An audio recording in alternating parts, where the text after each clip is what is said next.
Hi, good morning everyone. It's Memorial Day weekend and I hope everybody is having a good time celebrating the holiday and having barbecues and hanging out with your family. And it's kind of nice this year. Last year we didn't get to do so much because of the COVID. But today things are opening up again and we're able to be with our family in smaller gatherings.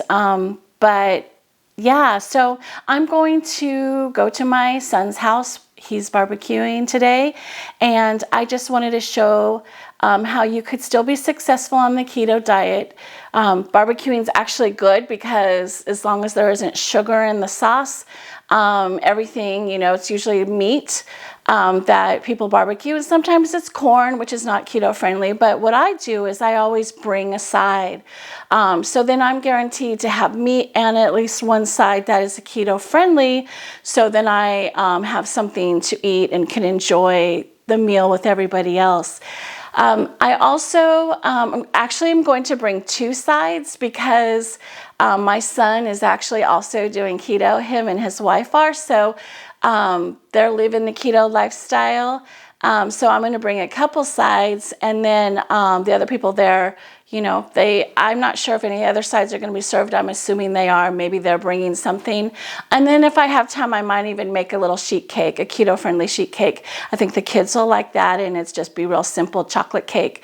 So I just want to talk about Memorial Day a little bit. I know that right now our world is just really crazy and upside down, but nonetheless, we are Americans, and we celebrate Memorial Day to honor those who have died fighting for our freedom and fighting in the military. And I just really think that it's important that that conversation is still being talked about, that we're not just sitting and using it as an excuse to start the summer, to have a 3-day weekend, to have a barbecue. I mean, those are all fun things and a great way to celebrate, but to also talk about why we're celebrating. So I actually looked up some information just because I didn't even know the origins of it.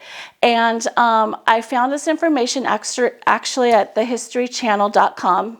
Actually, it's history.com, but it's the History Channel. And so just like I said, it's Memorial Day is an American holiday observed on the last Monday of May, honoring men and women. It is Sunday today, but this is when we're choosing to do it because not everybody has tomorrow off. Again, tomorrow's Monday, and we can still honor that day no matter what. If you're getting together, we're getting together today to barbecue. But it's the last Monday in May, honoring the men and women who died while serving in the military. And that's the real reason for Memorial Day. It was originally known as Declaration Day. It originated in the years following the Civil War and became an official federal holiday in 1971. Many Americans observe Memorial Day by visiting cemeteries or memorials, holding family gatherings, and participating in parades. And unofficially, it marks the beginning of the summer, just like I had said before. But here's early observances of Memorial Day. The Civil War, which ended in the spring of 1865, claimed more lives than any other conflict in U.S. history and required the establishment of the country's first national cemeteries. By the late 1860s, I'm trying to hurry so I don't take a lot of your time, Americans in various towns and cities began holding springtime tributes to these countless fallen soldiers, decorating their graves with flowers and reciting prayers. So it's unclear exactly where this tradition originated, and it may have just been different communities that had just memorial gatherings. But some of the records show that one of the earliest Memorial Day get-togethers was organized by a group of formerly enslaved people in Charleston, South Carolina, less than a month after the Confederacy surrendered in 1865. Nevertheless, in 1966, the federal government declared Waterloo, New York, the official birthplace of Memorial Day. So there's lots of information about it on history.com. But it's just basically a time for us to honor those who died. You know, we have so much going on in the world right now, and we're allowed to have these opinions and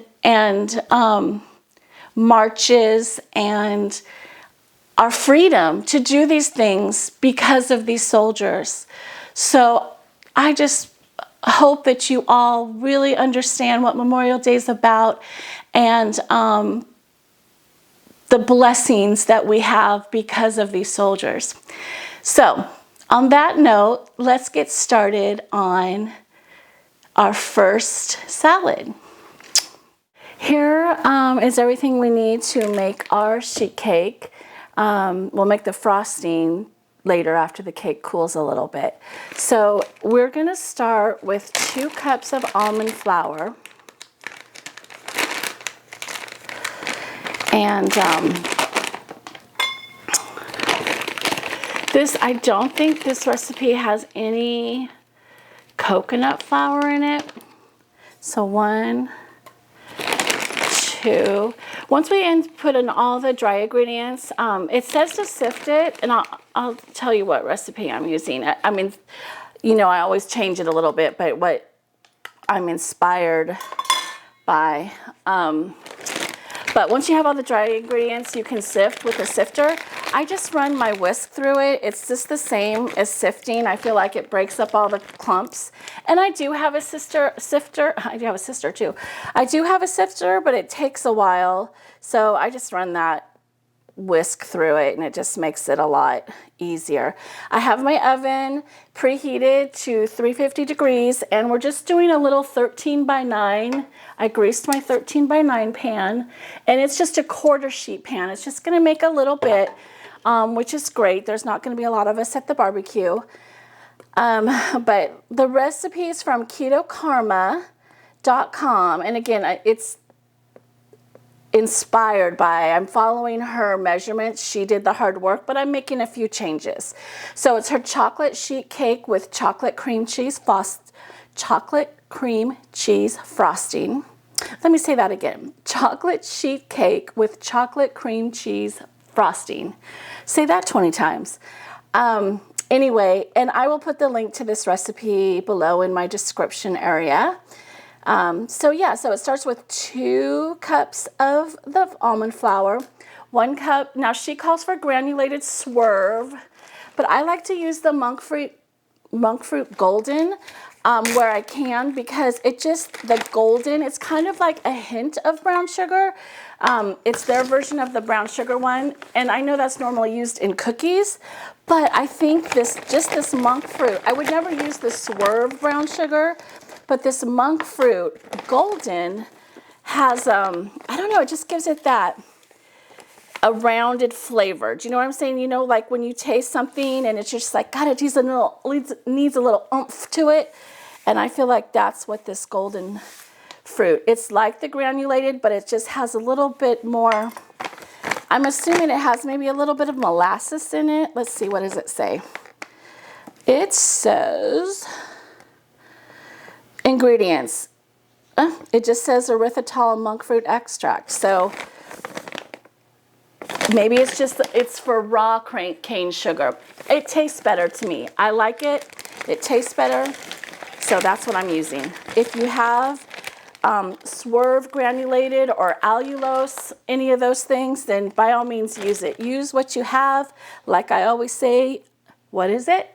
You do you. So this is coffee we're going to add later. So right now we're going to add a 1/4 cup of cocoa powder. Ooh, this is a brand new one. So we're going to open this up. Nice.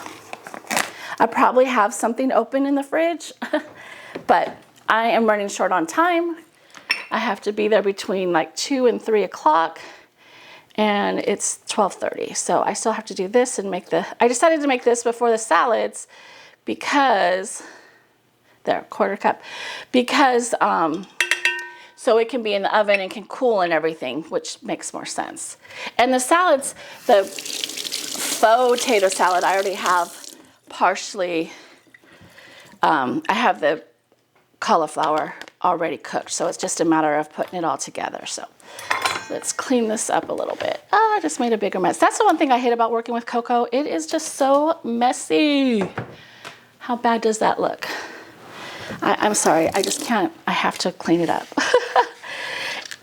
Oh gosh. I mean, it's not the best, but then I don't have to look at that dirtiness. Okay, so we have the 2 cups of almond flour, the 1 cup of, I used monk fruit golden, and then 1/4 cup of the cocoa powder, and then we're gonna add 1 tablespoon of baking powder, which is right here.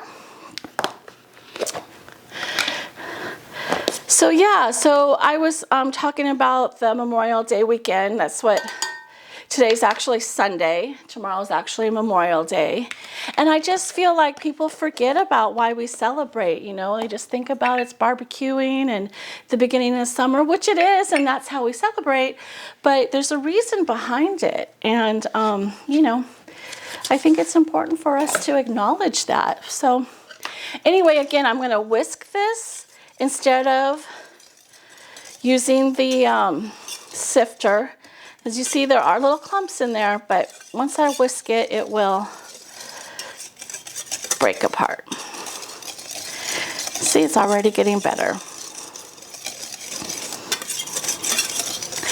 I'm so glad that we can get out and be with our family again.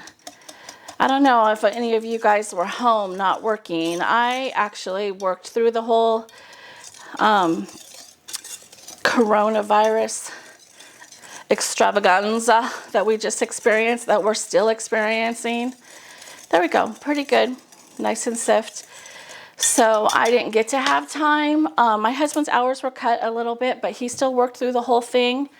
And yeah, so it's nice to be able to spend time with our family, and hopefully all this will come to an end pretty soon. Okay, so now I'm going to add the mayonnaise and the mayonnaise, the brewed coffee, and the vanilla. So again, 1 cup of coffee, 1 cup, well, it is 1 cup of coffee too, but 1 cup of mayonnaise. I've already measured it right here.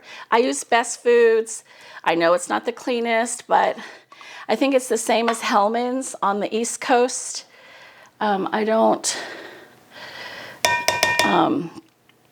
Let me get another little spoon here.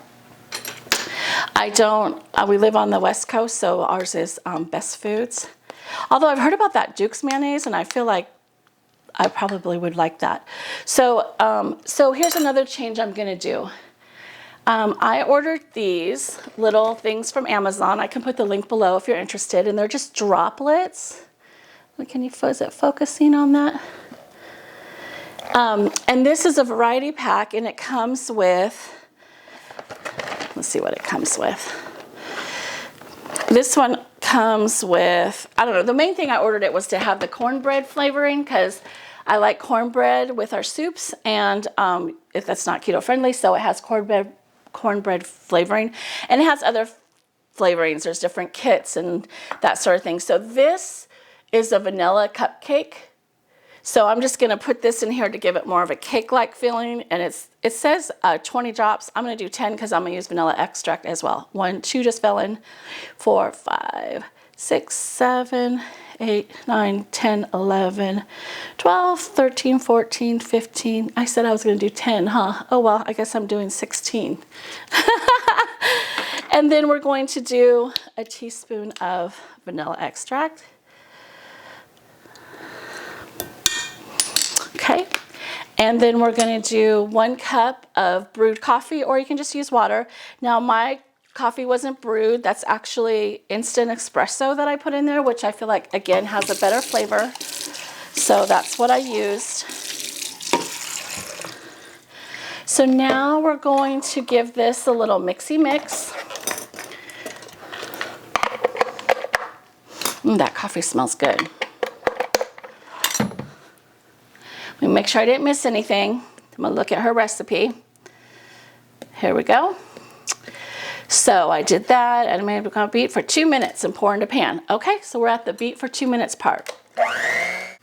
So as I was looking through the recipe, and I was looking at how much batter I have here, I was thinking that pan's not gonna be big enough. And I looked through the recipe again, and they mean this size, which is a lasagna size pan. So it's the same size, but with a deeper lip.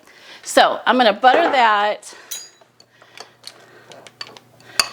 And this is a non-stick pan too, so it's probably gonna be easier to come out. So I'm gonna butter this pan, pour the batter in there, and get this sucker in the oven so I can start on my salad. So the first thing I'm gonna do is a faux tater salad. Isn't that the funniest name? I think it's crazy funny. Okay, so that is all nice and buttered. I'm gonna show you. So here's what they meant, 13 by 9. See how it's thicker on the sides? Ooh, almost dropped it. So let's go ahead and my arthritis is kicking in, and so it's hard to, okay, there we go. And pour this in here. My hand didn't want to grab it. It kept trying to cramp. That's what happens when you get old.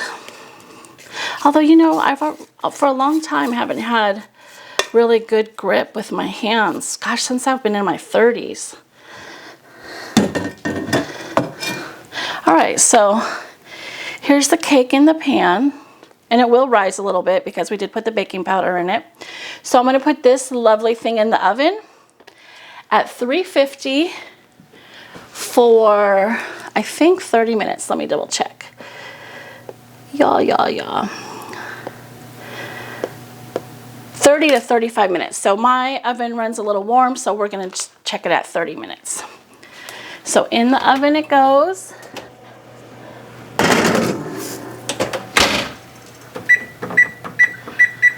And 30 minutes on the timer. All right, I'm gonna clean this up, and then we're going to make the salads.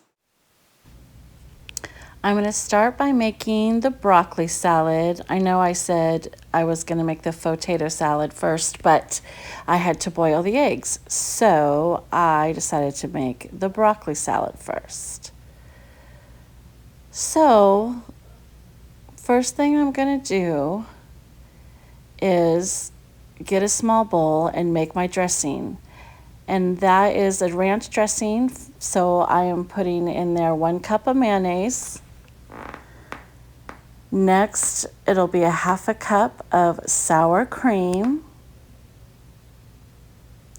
And you could use a bottle of ranch, but I wanted to make my own ranch dressing. It just is healthier. I like to know what's in my dressing. I'm going to add a little bit of lemon juice. It calls for 2 teaspoons. So I am going to use my juicer here. I'm going to attempt to, but I'm not quite strong enough to put a big old chunk that large in it. So I'm going to cut it down to get my 2 teaspoons of lemon juice.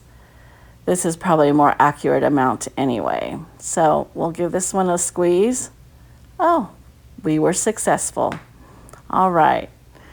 So next we're going to add some seasonings. Nope, got to clean up my mess.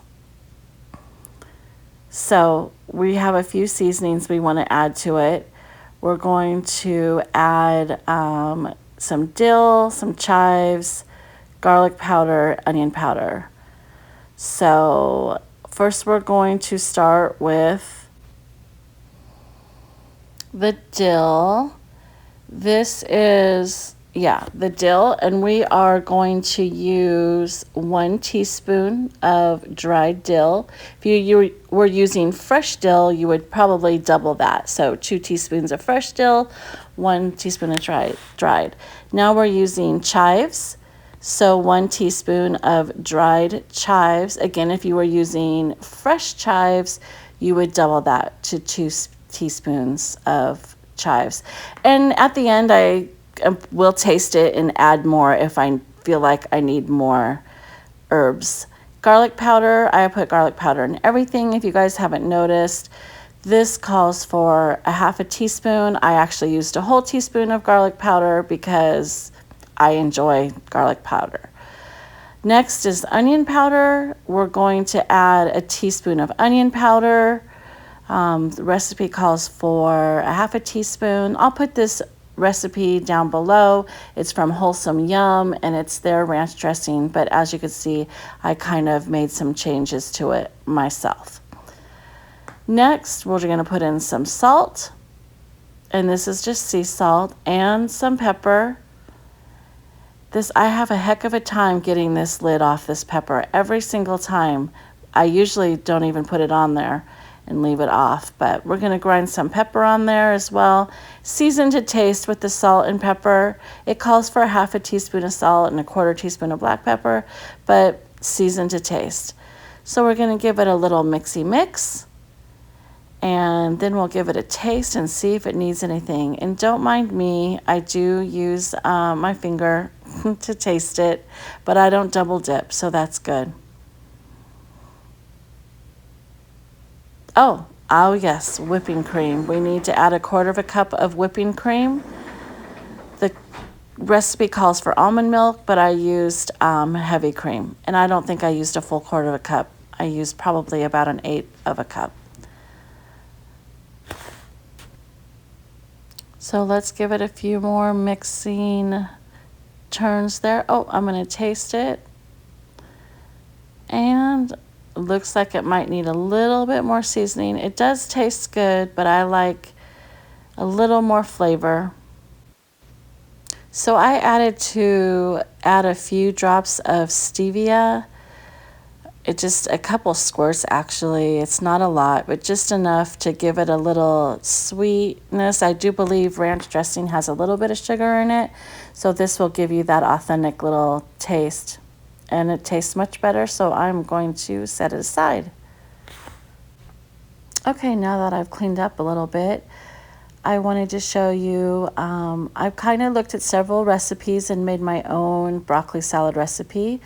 So I have about 4 cups of broccoli here, and I kind of broke it apart so I have littler bite-sized manageable pieces.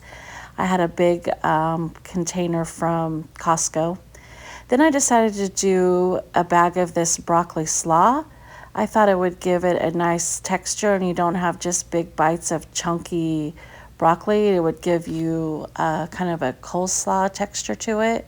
So I thought combining the two would be interesting. I haven't tried it this way, so I thought that it might be a nice new spin on the broccoli salad. So now I'm going to get my food mover, or some people call it a pastry scraper, and put my onion, my red onion. You could use red onion or green onion, but I like the color of the red onion. So I added a 1/4 cup of red onion, and I cut it real small, so that way we could distribute it. And then I added 8 slices of chopped bacon. And you can use the pre-bagged bacon crumbles, but I think these nice chunky crispy pieces of bacon gives a nice texture in the salad. So I chose to do that. And then I'm going to add my homemade ranch dressing into the salad and make sure everything's nice and covered. Now, the longer this sits, kind of the better it gets, to be honest with you. So if you can let it set at least 2 hours and even up to overnight, it'll break down the slaw and the broccoli down a little bit, and it'll just give you a more tender bite. I don't mind it being super crunchy, but it does taste a little better where the broccoli gets to absorb all the flavors. It does taste better after a few hours or even the next day. So I just want to combine, make sure this is all nice and stirred so we can have everything combined and dressing on everything. Now I'm going to add some almonds. So it's going to be just about 1/4 to 1/2 cup of almonds. It's just kind of a handful. And I got the sliced because, again, it's smaller so it can distribute it more. And then lastly, we're going to add some sharp cheddar cheese. Usually I grate my own cheese, but I was in a hurry today, so I got this sharp cheddar cheese, and it happens to be a thicker, wider shred, which I think gives a better texture to the salad. And you can also cube it if you like little chunks. So I'm going to add about 1 cup to 1.5 cups, more like 1 cup, I would say, of cheddar cheese. So then we're going to mix all of that together. Doesn't that look delicious? I can tell you, I had some later on during the day, and it was delicious. Here you go, cleaning up the sides and giving you one more look. Okay, this is the faux tater salad. First, I roasted some cauliflower, and now I'm going to cut some celery. This is just 2 stalks of celery. I'm going to cut them in small bites. I'm not a big celery fan, but I do like the crunch. So I try to chop them into small pieces. These were a little wet, so I wanted to give them a little dry them off with a paper towel. Anyway, give them a nice little chop, and we will add those to the cauliflower. The cauliflower got a little browner than I normally like, but it tasted good. It was it had definitely a roasted taste. You can boil your cauliflower, you can steam them in the microwave, however you want to cook it. So that was actually about, let's see, about 8 cups of cauliflower, 2 large celery stalks. These are pickles. These are actually the fresh pickles from Costco. I think I did about 6 of those pickles. Those are really good pickles. If you get the dill pickles that are in the bucket in the fresh section. Now I'm going to add a can of sliced black olives. These are optional. I like olives in my potato salad. Half a red onion. This is what's left over from the onion that I put in the other salad. And again, I'm going to cut it real small because a little goes a long way. The little bites throughout help you get a more consistent bite throughout instead of having big chunks. So I'm going to cut these up nice and small. Give it a rough chop. And then throw them into the salad with my little food mover. This is one of my favorite tools. It gets everything in there nice and clean. Then I have 6 hard-boiled eggs. I am going to cut 4 of them up and put them in my salad and reserve 2 of them to make them look a little fancy on top. These are perfectly cooked. Usually I cook them in the Instapot, or I should say my husband does, but he wasn't home, so I just boiled these real quick in a small pot on the stove, so I didn't have to break out the big old Instapot.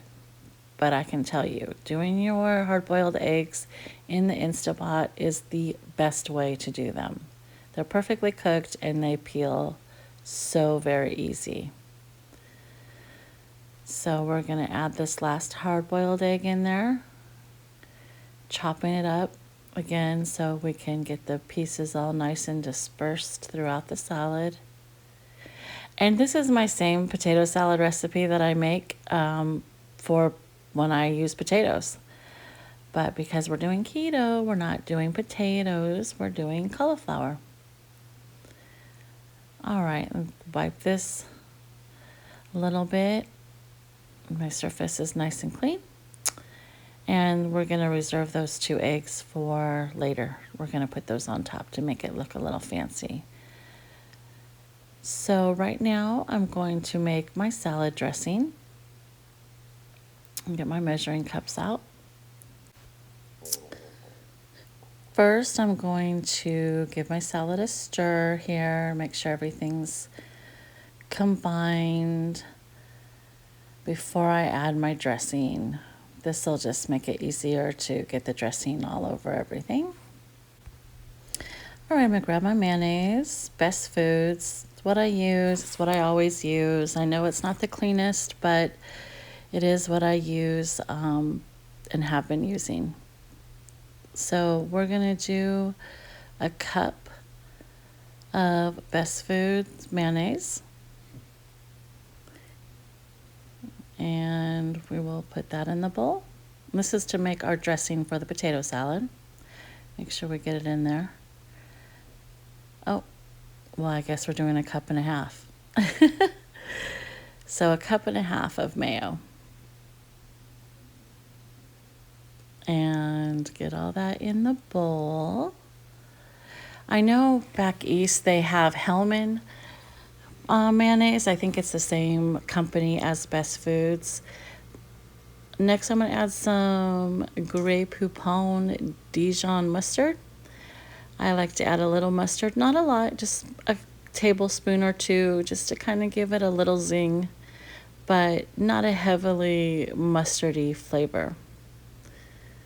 So just a heaping tablespoon. And it wasn't even a measuring spoon, it was a spoon from the drawer. And then here is a little bit of pickle juice, just a little bit. I use that instead of vinegar. It's kind of my secret weapon. Actually, when I make potato salad with potatoes, when I boil my potatoes and they're still warm, I will pour this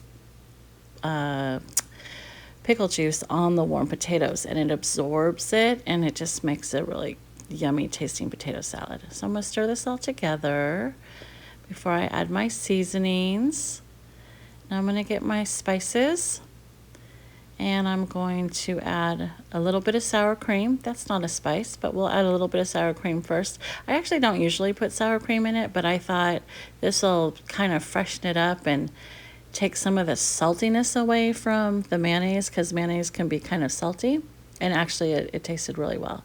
So now I'm going to add onion powder, about a teaspoon. And then next we're going to add, oh yeah, onion. I'm showing you the onion powder. Next we're going to do garlic. And we're going to add about a teaspoon of garlic. Again, garlic and onion powder and salt, a little bit of pepper. We're going to add some chives. Again, I don't normally use chives. I just thought it would be a good addition. Other than the chives and what else did I add that was unusual? Oh, the sour cream. This is how I make my regular sauce for regular potato salad. So add some sea salt. And I think I had to go get my pepper.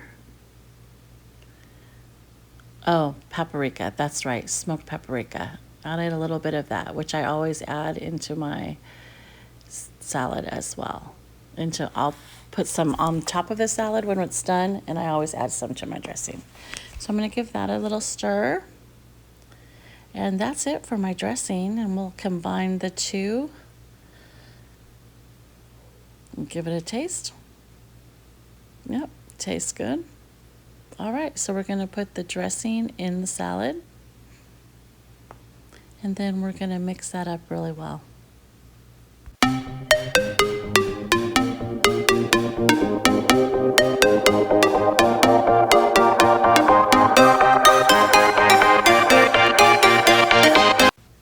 Okay, I got that all mixed, and now I'm going to smooth it around on the top and clean my hands, and then I need to get a paper towel to clean my edges. I cannot stand when the edges are dirty. So I'm going to wipe those down. Just makes for a better pleasant presentation, and also helps the foil or plastic wrap, whatever you put on it, stick better. When you have it, it's all slimy and makes a mess. So anyway, now we're going to make it pretty, and I'm going to slice the eggs. This is something I remember my mom doing when I was little, slicing the eggs and then just setting them on top of the potato salad. So I thought I would do that just to kind of make it pretty, since I'm taking this to a barbecue and not just eating it at home.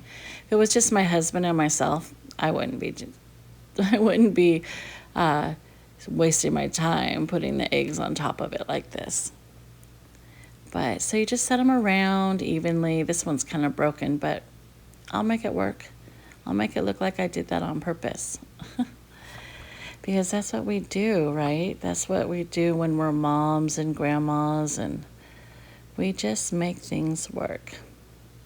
Yeah, I know I'm kind of being particular about this, but that's what I do. I always start thinking, I wonder if this is a better way, and then changing things a million times. Anyway, there you go. That's going to have to be good enough. So the next thing I'm going to do is sprinkle some paprika on it. So let me go get the paprika.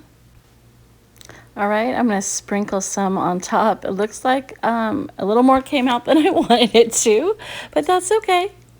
It'll just make it taste a little better.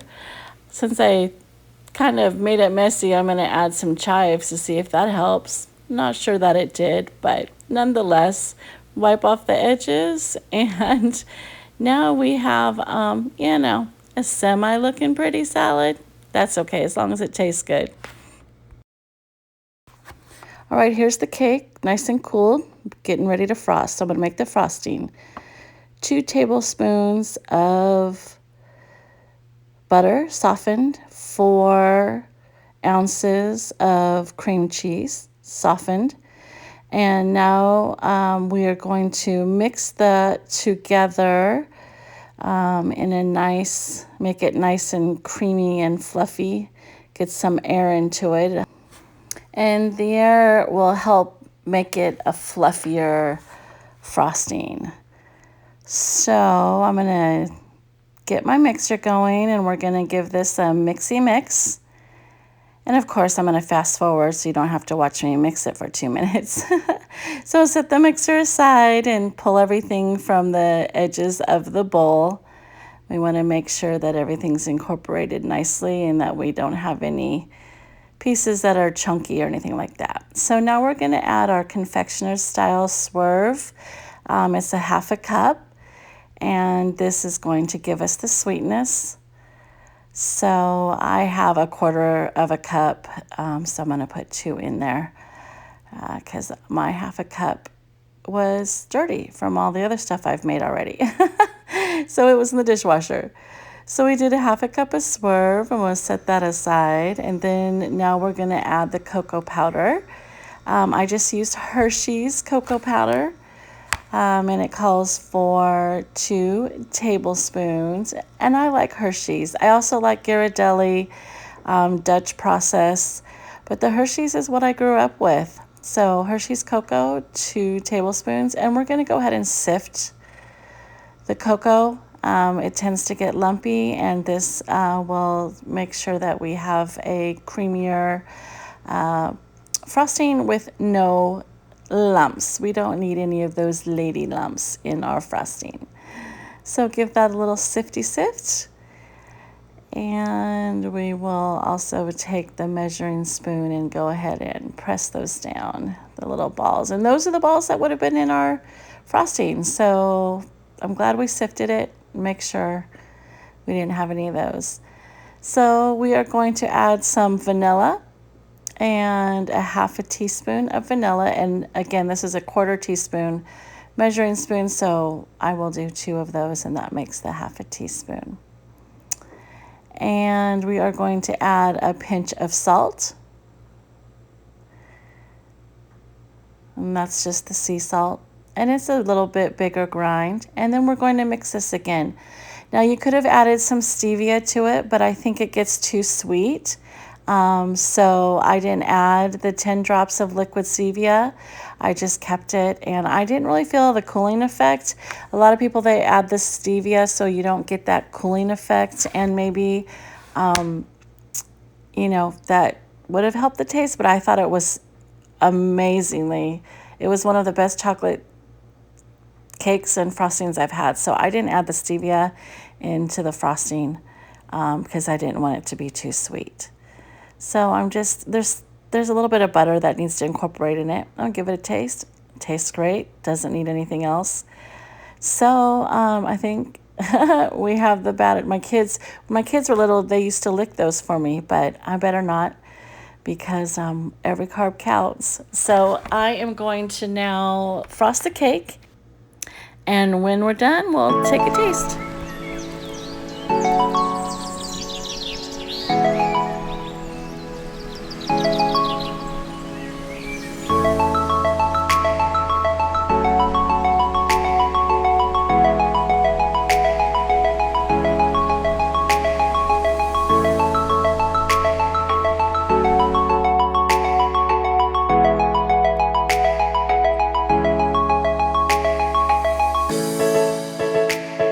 Okay, my first bite on camera. Here's what it looks like. It's kind of thin. You can see the layers. Hopefully it's focusing. It's trying to focus. Not on my face. Focus on the food. There we go. You can see the layer of this cake. It's really thin, and then the layer of the frosting. But still a nice sized portion. 2 net carbs, right? Let's taste it.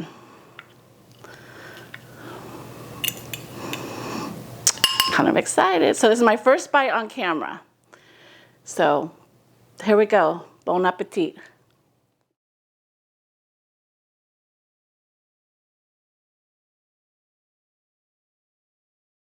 That is really good. This is probably the best chocolate cake I've had keto. It doesn't even taste keto. I don't taste any of the cooling effect. It's nice and chocolatey, probably from that espresso or coffee if you do it that way. So yes, this is a win-win. So thank you so much. Hope you guys enjoy this beautiful Memorial Day weekend. And like I said before, remember why we celebrate: for our fallen soldiers. We are blessed to live in a free America. All right, you guys, until next time, bye-bye.